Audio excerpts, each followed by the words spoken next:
किसी लड़की की शादी करना हो तो लड़की के माता पिता को क्या देखना चाहिए? आप यही देखते ना, कितना कमाता है, कौन से जॉब में है, इसका पैकेज क्या है। आप यही देखते हैं। इसकी जाति कौन सी है, आप यही देखते हैं। इसके माता पिता कौन है, परिवार, फैमिली बैकग्राउंड क्या है। धोखे में आ जाओगे ये सब देखोगे तो। मैं पुलक सागर कहता हूं, फैमिली बैकग्राउंड अच्छा हो तो कोई जरूरी नहीं कि औलाद अच्छी हो। फैमिली बैकग्राउंड दशरथ का बहुत अच्छा था, लेकिन कैकेयी का चरित्र बहुत गड़बड़ था। ध्यान रखिए, फैमिली बैकग्राउंड अच्छा होने से बेटा अच्छा होगा जरूरी नहीं है। लेकिन मैं पुलक सागर आपको कहता हूं कि आपको यदि अपनी बेटी की शादी करना है, उसके हाथ पीले करना है, उसका रिश्ता लेकर के जाना है, तो ना घर देखना, ना परिवार देखना, ना आप ये देखना कितना कमाता है। आप तो ये देखना कि जिस लड़के से अपनी लड़की की शादी कर रही हूं, उसके दोस्त कैसे हैं, उसके यार कैसे हैं, उसके मित्र कैसे हैं। अरे पिता जैसा है बेटा वैसे ही होगा, कोई जरूरी नहीं है। माता जैसी है बेटा वैसे ही होगा, कोई जरूरी नहीं है। ध्यान रखना। लेकिन ये बिल्कुल जरूरी है कि दोस्त जैसे होंगे लड़का वैसा। दोस्तों का बैकग्राउंड देखो, आप ये देखो किसके साथ उठता है, किसके साथ बैठता है, कहां जा। माँ बाप से छिपके काम करते हैं लड़के, माता पिता को पता नहीं चलता। और दोस्त सड़कों पे बाहर क्या करते हैं। किसी भी बेटी की शादी करो तो लड़के के दोस्तों के बारे में जानकारी जरूर लेना। यदि लड़का अच्छा होगा तो अच्छे लोगों की संगति में उठता बैठता होगा। वो लड़का यदि खराब होगा तो गलत लोगों की संगति में उठता बैठता।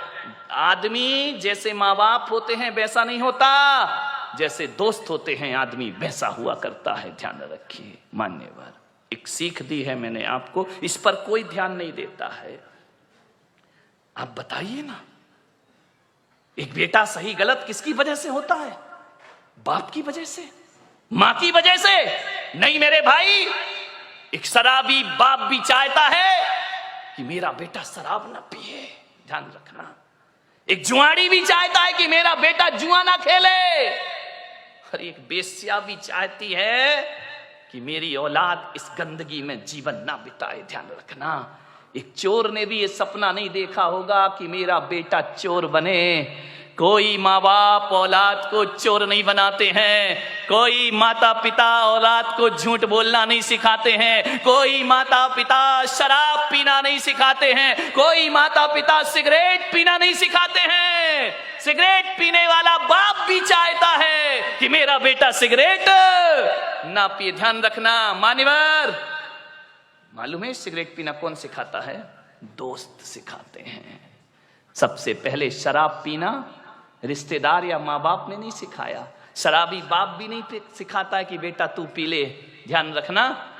लेकिन सबसे पहले शराब पीना कोई सिखाता है तो दोस्त सिखाया करते हैं। सबसे पहले हाथ में सिगरेट आई तो माँ बाप और भाई के द्वारा नहीं, एक दोस्त के द्वारा हमारे हाथ में सिगरेट आती है। एक दोस्त के द्वारा हमारे जीवन में गलत चीजें आती हैं। और जब आदमी का स्टेटस ऐसा बन गया है, सिगरेट नहीं पिए, शराब नहीं पिए, तो कहते अरे कहां पिछड़ा हुआ आदमी, दुनिया चांद पे पहुंच गई, तू अगरबत्ती में लटका है। ध्यान रखिए मान्यवर, ऐसे बहकाने वाले बहुत मिलेंगे जिंदगी में।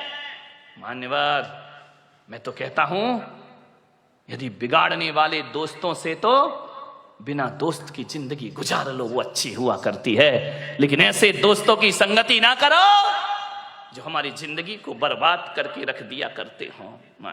आप सोचिए, जीवन में संगति का बहुत असर पड़ता है। एक पानी की बूंद जो आकाश से गिरती है, और यदि वही पानी की बूंद किसी नीम के पेड़ में चली जाए तो उसका स्वाद कैसा हो जाता है मेरे भाई? बताइए। कड़वा हो जाता है। नीम जानते हो? नहीं जानते हैं तो बोलो ना जानते हैं, नहीं तो मैं समझ रहा तुम कुछ जानते ही नहीं हो। एक नीम के पेड़ में चला जाए तो स्वाद उसका कड़वा हो जाता है। वही पानी की बूंद गन्ने के खेत में चली जाए तो मीठी हो जाया करती है। वही पानी की बूंद यदि केले के पेड़ में चली जाए तो कपूर बन जाया करती है। वही पानी की बूंद यदि सांप के मुख में चली जाए तो हलाहल जहर बन जाया करती है। और वही पानी की बूंद नाली में चली जाए तो गंदी नाली हो जाती है। वही पानी की बूंद यदि समुद्र में गिर जाए तो खारी हो जाती है। और वही पानी की बूंद यदि सीपी के मुंह में चली जाए तो मोती बन करके निखर जाया करती है। बूंद एक ही है। ये इतने रूप क्यों हुए उस बूंद के? संगति के कारण से। किसकी संगति करी उसने? मोती बना सीप की संगति से और जहर बना सांप की संगति से। ध्यान रखें।